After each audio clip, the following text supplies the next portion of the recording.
The annual Parker family reunion was in full swing at my aunt's sprawling estate when my cousin Madison's voice cut through the chatter. "Oh look, Olivia finally made it. Still working as a secretary, sweetie." I smoothed down my simple black dress, Chanel, though they'd never recognize that, and forced a smile. If only they knew that tomorrow morning I'd be signing the papers to acquire both Madison's tech startup and my other cousin Trevor's investment firm. "Still at Thomson Corp," I replied quietly, accepting a glass of champagne. The same Thomson Corporation that I secretly own through a complex web of shell companies and private equity firms. I'm Olivia Parker, though in certain circles I'm known as OP Holdings, one of the most aggressive and successful private equity investors in the country. But to my family, I'm just the disappointing cousin who never lived up to her potential. Trevor, dressed in an expensive but poorly fitted suit, clapped me on the shoulder. "You know, Liv, I could probably find you something better. My firm is always looking for good administrative support." I sipped my champagne to hide my smile. His firm, Parker Capital, was already mine, he just didn't know it yet. I'd spent the last year quietly buying up shares through various shell companies. "That's so kind of you," I said mildly, watching him preen at his own generosity. 8 years ago, when our grandfather passed away, everyone expected his fortune to be split equally among his grandchildren. Instead, he left specific bequests. Trevor got his investment firm, Madison received seed money for her tech startup, and I got what everyone thought was the booby prize: his old office downtown and a modest trust of $250,000. Poor Olivia, they'd whispered at the well reading. She always was his favorite. Shame he didn't leave her something more substantial. What they didn't know was that Grandpa's modest office building sat on top of old property records worth millions. He'd spent years quietly acquiring land rights and mineral claims across the city. More importantly, he taught me everything he knew about building wealth quietly, patiently, without drawing attention. "You're like me, Olivia," he'd said during our secret Sunday afternoon lessons. "You understand that true power doesn't need to announce itself." Now, watching my family mingle in their designer clothes and flash their expensive watches, I thought about how right he'd been. Every one of them had squandered their inheritances on visible displays of wealth, while I had turned my worthless office building into an empire. "Olivia, darling," my Aunt Patricia swooped in, air-kissing my cheek. "We missed you at the country club last weekend." Madison was telling us all about her company's latest success. Madison preened. "We just closed another round of funding. $10 million. Not that you'd understand the complexities of tech investment, Olivia." I thought about the documents waiting on my desk, showing how her company had actually lost money for the third quarter in a row. The $10 million was a desperate attempt to keep the lights on. And tomorrow, she'd learn that the mysterious investor behind the fund was me. "Sounds fascinating," I murmured. Trevor jumped in, never one to let his cousin hog the spotlight. "Parker Capital just acquired 3 new startups. We're projecting billion-dollar returns by next quarter." I knew better. His firm was hemorrhaging money, making increasingly risky investments to cover mounting debts. That's why my quiet takeover had been so easy. Desperate people make careless decisions. "How wonderful for you both," I said, meaning it more than they knew. Their desperation had played perfectly into my plans. My cousin Ethan, the family's self-appointed financial guru, wandered over. "Still pushing papers at Thomson, Liv? You know, it's never too late to make something of yourself. Look at Madison and Trevor. They're out there building empires." If he only knew that the papers I pushed included acquisition documents for half the properties in downtown Boston. That Thomson Corp, under my secret leadership, had quietly become one of the largest property holders in 3 states. "We can't all be entrepreneurs," I said softly, thinking of the network of companies I controlled through OP Holdings. My empire made their ventures look like corner lemonade stands. The afternoon wore on, a parade of subtle digs and condescending advice. I sat through it all, playing my part as the quiet underachiever. Even when my mother joined in, lamenting how I'd wasted my business degree by becoming a secretary, I maintained my calm facade. "Have you even tried to advance your career?" she asked, concern dripping from every word. "I'm sure Trevor could help. He's doing so well with Grandpa's old firm." I thought about the meeting scheduled for tomorrow morning. where Trevor would learn that his firm's mysterious majority shareholder was his underachieving cousin. "I'm comfortable where I am, Mom." Madison, overhearing, laughed. "Comfortable? Oh, honey, you should want more than comfortable. My company's about to revolutionize the tech industry. We're raising another round of funding next month." From OP Holdings, Trevor cut in. "They're the biggest player in private equity right now. Very mysterious, but they seem interested in both our companies." I hid my smile behind my champagne glass.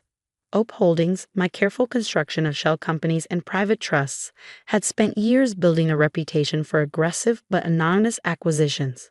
Tomorrow, the mystery would end. "I've heard of them," I said carefully. "Quite the portfolio they're building." As if he'd know anything about high-level business dealings, Madison sniffed. "Stick to filing papers. Live. Leave the real business to those of us who understand it." Before I could respond, my aunt called everyone to dinner. I found myself seated between Trevor and Madison, listening to them compete over who had the more impressive business empire. "Parker Capital is about to close the biggest deal in our history," Trevor boasted, cutting into his steak. "Once OP Holdings signs on, we'll be unstoppable." Madison rolled her eyes. "Please, my tech platform is going to make your traditional investment firm look prehistoric. In fact, OP Holdings is more interested in my company than yours. If they only knew that both their companies were already mine, their futures decided in quiet meetings and careful legal maneuvers over the past year."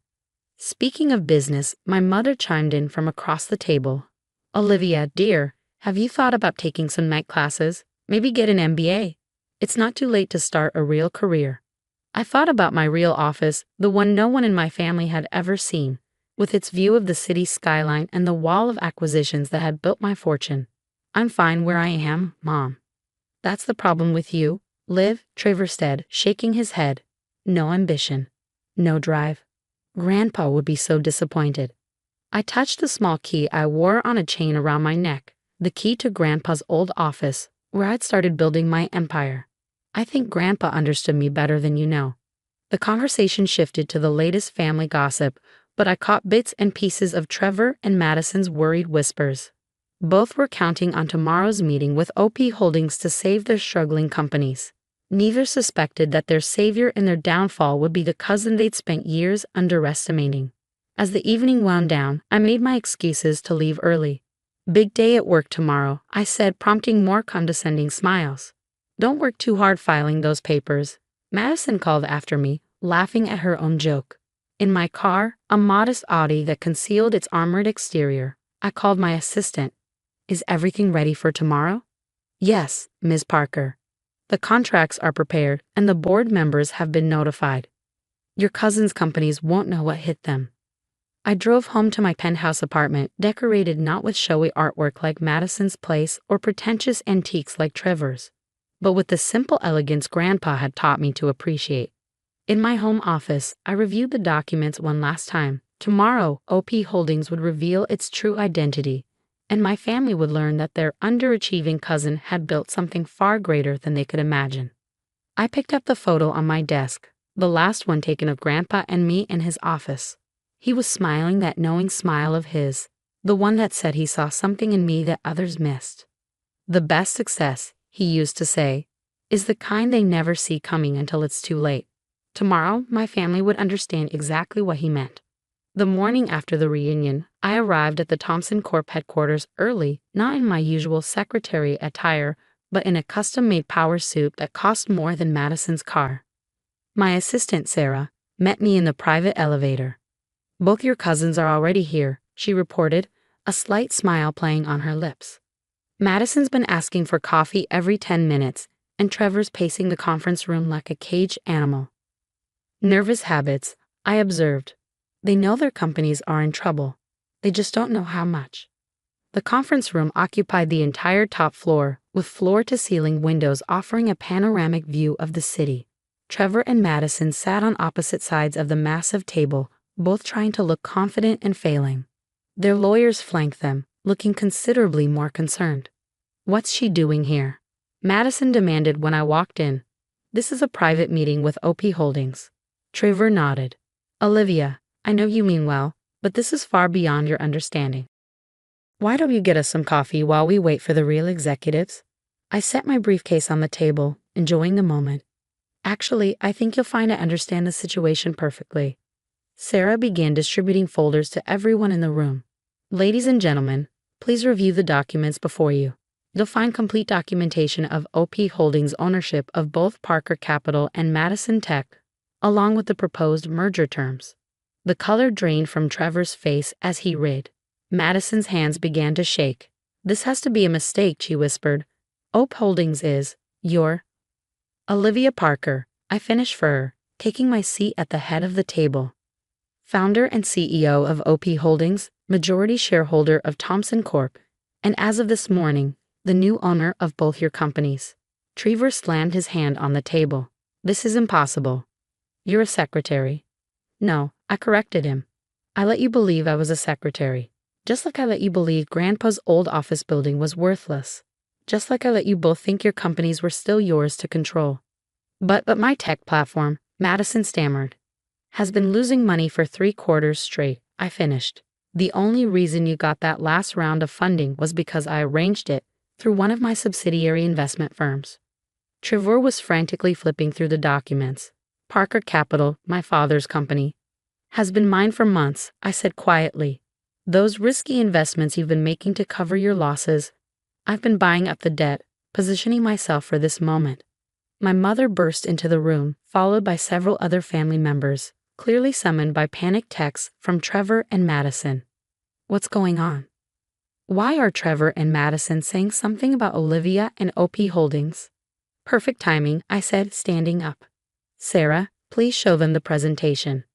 The wall screen came to life, displaying a complex web of companies, investments, and acquisitions, my true empire, built quietly over 8 years while my family thought I was just pushing papers. OP Holdings, I explained to my stunned relatives, currently controls over $500 million in assets across real estate, technology, and private equity. That includes Thomson Corp., Parker Capital, Madison Tech, and about 30 other companies you've never heard of. But how? My mother whispered. Remember Grandpa's worthless office building, the one you all pitied me for inheriting? It came with property rights and mineral claims worth millions. While you were all busy showing off your success, I was building something real. Madison found her voice, anger replacing shock. You deceived us. All those family gatherings, playing the quiet little secretary, like you played the successful tech entrepreneur. I countered, pretending your company wasn't drowning in debt. Or Trevor, bragging about Parker Capital's deals while taking increasingly desperate risks to stay afloat. We were building something, Trevor protested. No, I corrected him. You were playing at building something. You were so busy looking successful that you forgot to actually create success. I turned to the lawyers. Now shall we discuss the terms of the merger? Both companies will be restructured under the OP Holdings umbrella. Current management will be reviewed. You can't do this, Madison whispered. Actually, I can. And I did. While you were all laughing at the quiet secretary, I was learning every aspect of business from the ground up. I was making connections, building relationships, understanding how real power works. My mother stepped forward, tears in her eyes. Why didn't you tell us? Would you have believed me, or would you have tried to take control, just like you did with every other aspect of my life? I opened my briefcase and pulled out an old photograph. Grandpa in his office, teaching me about property rights and quiet power. Grandpa knew what he was doing when he left me that worthless building. He knew I'd understand its real value. The next few hours were a blur of contracts, negotiations, and restructuring plans. By the end, both Madison and Trevor had to admit their companies needed the stability OP Holdings could provide. Their pride was bruised, but their jobs, at least for now, were secure. As the lawyers filed out, my mother lingered. All these years, she said softly, we thought we were the successful ones. Success doesn't always need to announce itself. I replied, remembering Grandpa's words. Sometimes the quietest person in the room is the most powerful. Over the next few months, things changed dramatically. Madison's tech platform, with proper management and funding, actually began to show promise. Trevor, stripped of his CEO title but retained as an investment advisor, finally started learning the business properly instead of just playing at it. The family dynamics shifted too. The condescending comments stopped. The pitying looks disappeared. At the next family gathering, when someone asked about my work, they listened, really listened, for the first time. My little office building. I kept it, renovating Grandpa's old office, but leaving his desk exactly where it had always been. Sometimes late at night, I'd sit there and remember his lessons about quiet power and patient success. One evening, as I was leaving the office, I found Trevor waiting in the lobby. "I've been thinking," he said, looking humbled. "All those years we spent competing, showing off, we miss what Grandpa was really trying to teach us." I smiled, touching the key I still wore around my neck. "What was that?" "That real success isn't about looking powerful. It's about being powerful. And you built an empire while we were just playing pretend." I thought about all the family dinners, all the condescending comments, all the years of being underestimated. "Want to know the real secret, Trevor?" He nodded eagerly. "Success doesn't need an audience. It just needs patience, wisdom, and the strength to keep going when everyone else thinks you're failing." As I walked back to my car that night, I looked up at the city skyline, my skyline, though few people knew it. Sometimes the best revenge isn't proving people wrong. Sometimes it's proving yourself right, quietly and completely, until they have no choice but to see the truth that was there all along. And sometimes, just sometimes, that truth comes with a $500 million empire and the sweetest vindication of all. Success on your own terms.